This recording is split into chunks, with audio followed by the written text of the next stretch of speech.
Welcome to Health Break by UPMC Health Plan, your quick guide to health, wellness, and how to make the most of your health insurance plan. You can listen during your coffee break, lunch break, or anytime you need a break. I'm your host, Dr. Camille Clark-Smith. I help to oversee the quality of the plans we offer at UPMC Health Plan. And I'm your co-host, Alex Trainer. I'm a senior health coach who works with our members on healthy lifestyle habits and goals. This is your Health Break. Hey everyone, Dr. Camille Clark-Smith here. And today we have back with us Dr. Nick DeGregorio. And he's going to walk us through how to determine whether you need an antibiotic and best practices for using antibiotics correctly and safely. Thank you so much, Dr. Nick, for being with us today. We want to know, how are antibiotics different from other medications? Well, antibiotics treat only certain types of infections, those caused by bacteria. And some antibiotics can kill the bacteria directly. Others just inhibit the growth of the bacteria to allow your own immune system to kill them. Antibiotics don't work on viruses, and that's really the most important distinction. It's important not to use antibiotics for viral infections. First of all, they don't work. Second, they can cause significant side effects. And third, when we use antibiotics unnecessarily, that can cause bacteria to become resistant to the antibiotics. Mainly, viruses have to run their course. Studies have shown that up to a third of all antibiotics prescribed are really not necessary, and about 1 in 5 emergency department visits are due to an adverse reaction to an antibiotic. When we talk about viruses, how can we tell when an illness is viral versus bacterial? Yeah, and that's something that patients commonly ask. It has to do mostly with the type of infection and how it presents. Most colds and flus and upper respiratory infections are caused by viruses. Some infections may be caused by a virus or a bacteria, and it's difficult to identify early in the course, things such as earaches or sinusitis. So if it's not apparent at the beginning, your doctor might use what's called watchful waiting or delayed prescribing. He might wait a period of time, 5 days or 7 days, to see if the symptoms get better or if they're getting worse before considering using an antibiotic. And, if after so many days you're not feeling better or getting worse or you have a high fever, they definitely would want to reevaluate and determine if an antibiotic is needed. What are some scenarios where antibiotics are appropriate and where are they not? Again, I think common conditions like strep throat, which we confirm by getting a throat culture to distinguish it from a viral infection in the throat. Things like whooping cough and pneumonia that are caused by bacteria or urinary tract infections, those will commonly require treatment with an antibiotic.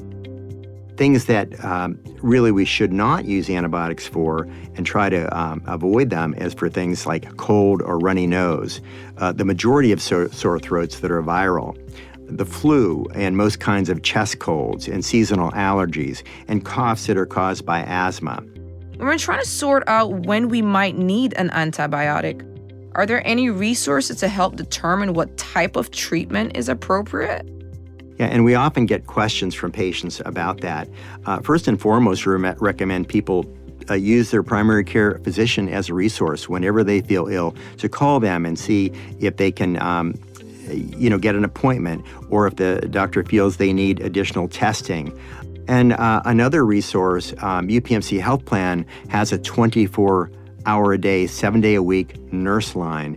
And you can call the nurse at any time to talk about your symptoms and to get their perspective on whether you need to see your doctor, whether you need to go to the emergency room, or maybe whether you just need some reassurance about your symptoms. If a doctor does prescribe an antibiotic, how can we be sure that we're using them correctly? So the important thing is to use the antibiotics as prescribed. There can be significant consequences when you don't. So antibiotic therapy should only be used when necessary and only for the recommended duration. Taking antibiotics for too long or stopping them too early can lead to antibiotic resistance. And when I say antibiotic resistance, that's really where with continued exposure to antibiotics, bacteria can sort of change and mutate, and then they can develop changes that make that antibiotic no longer effective against them.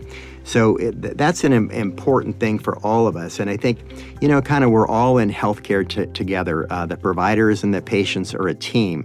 So really as a team, we think about antibiotic stewardship and making sure we use them when we need them so that they work, and trying to use them responsibly. So when we think it's really more of a viral infection, we tend not to use them. And I think by doing that, it really helps us to stay healthy as a community. One last question for you, Dr. Nick. If you had to let us know one great thing to remember about antibiotics, what would that be? I think the important thing is when you think you might need an antibiotic, check with your doctor, do a virtual urgent care visit, call the nurse line, and talk about your symptoms. Again, if the general thought is it's a viral, we would important to think about not using an antibiotic and other supportive symptoms as recommended by the doctor. But when it's a bacterial infection, then yes, we want to use an antibiotic and use it as prescribed for the recommended amount of time. Thank you so much, Dr. Nick, for taking a health break with us today. Thank you. Talk to your doctor about antibiotic usage and learn more about when you do and don't need an antibiotic by visiting the show notes.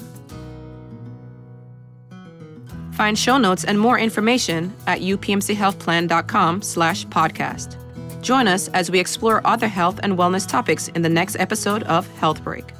This podcast is for informational and educational purposes. It is not medical care or advice. Individuals in need of medical care should consult their personal care provider. Views and opinions expressed by the hosts and guests are solely their own and do not necessarily reflect those of UPMC Health Plan and its employees.